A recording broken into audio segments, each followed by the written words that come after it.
नमस्कार, मैं हूं Sakshi Mamgai. UK SSC paper leak मामले में एसटीएफ टीम की जांच इतनी एक्सट्रीम रही है कि 1.5 महीने के अंदर मामले में 34 गिरफ्तारियां हो गई और रडार में कई गुनहगार अब भी हैं। कह सकते हैं कि अब तक एसटीएफ की पड़ताल में गुणवत्ता भी दिखी है और निपुणता भी। तो फिर सवाल यह है कि जब स्पेशल टास्क फोर्स काम में इतनी दक्ष है, फिर पक्ष सीबीआई जांच का मजबूत क्यों? जांच को लेकर कांग्रेस की नजर में वो कौन सी कसर बाकी है जिसके आधार पर पार्टी हाई कोर्ट तक पहुंच गई?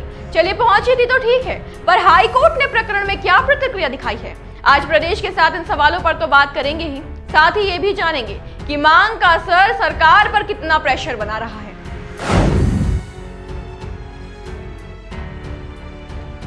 उत्तराखंड अधीनस्थ सेवा चयन आयोग यानी यूके SSC की ओर से करवाई गई स्नातक स्तरीय परीक्षा के पेपर लीक मामले में आरोपियों की धरपकड़ जारी है।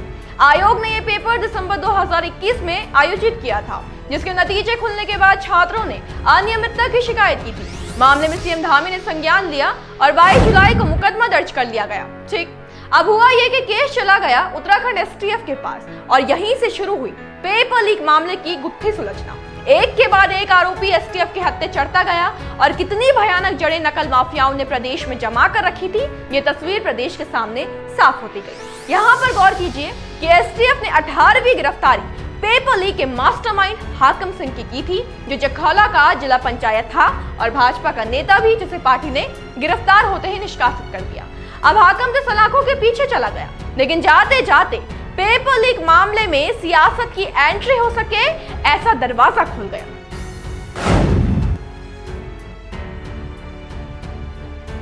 हाकम की गिरफ्तारी के तुरंत बाद सोशल मीडिया पर उसकी और भाजपा के कई बड़े नेताओं की साथ की तस्वीरें वायरल होने लगी। दावे किए जाने लगे कि हाकम की पैठ सफेद पोशों में सोच से ज्यादा ठोस है। आरोप लगे कि पेपर लीक मामले में हाकम सिर्फ एक छोटी मछली है, जिसके तार पर्दे के पीछे से राजनीति के नामी चेहरे खींच रहे हैं। पूर्व मुख्यमंत्री हरीश रावत भी अब तक यही कहते आए हैं कि बिना सियासी संरक्षण के इतना बड़ा मास्टर प्लान सफल हो ही नहीं सकता। हाकम के स्ट्रॉन्ग कनेक्शंस और विपक्ष के तंज दोनों को देखते हुए प्रदेश के भीतर भी जगह जगह से मामले की जांच सीबीआई से करवाई जाने की मांग उठने लगी। बल्कि कांग्रेस विधायक भुवन चंद्र कापड़ी तो इसके लिए हाई कोर्ट तक पहुंच गए।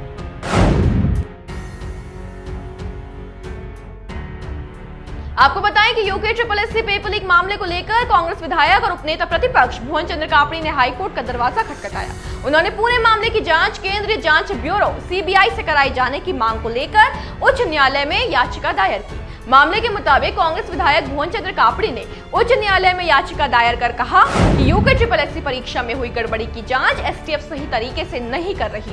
अभी तक जो गिरफ्तारियां हुई वो छोटे छोटे लोगों की हुई हैं, जबकि इतिहास रचने वाले बड़े लोगों की अभी तक एक भी गिरफ्तारी नहीं हुई है। इसमें यूपी और उत्तराखंड के कई बड़े बड़े अधिकारी और नेता शामिल हैं। सरकार उनको बचा रही है, इसलिए इस मामले की जांच एसटीएफ से हटाकर सीबीआई से कराई जाए। और जैसा कि कयास लग रहा था कि सोमवार को इस याचिका की सुनवाई होगी, सुनवाई की गई। अब जानते हैं कि कोर्ट ने क्या कहा।